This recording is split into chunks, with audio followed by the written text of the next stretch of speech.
midway through the work week. Let's get a look at what our early voting totals are in Central Texas with less than a week until Election Day. Well, Bell County with nearly 74,000 votes cast, McLennan County with 55,000, Coryell 14,700, and Limestone County at 5,600 votes. That's almost 150,000 early votes combined. Now remember, the polls stay open until 7 p.m. for early voting every day this week until Friday.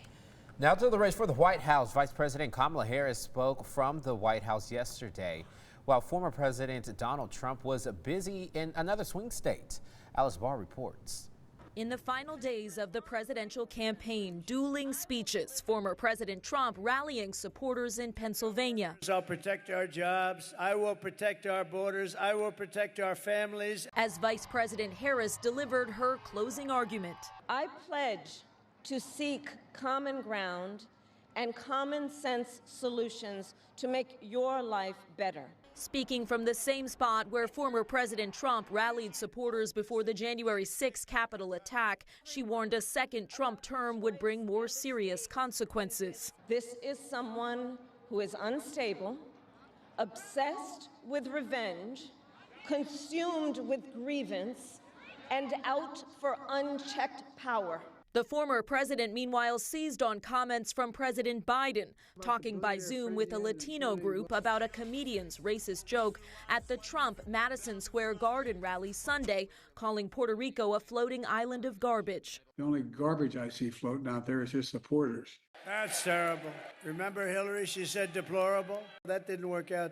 Garbage, I think, is worse, right? President Biden later clarifying that he was referring to the, quote, hateful rhetoric about Puerto Rico spewed by Trump supporter at his Madison Square Garden rally, adding, quote, his demonization of Latinos is unconscionable. That's all I meant to say.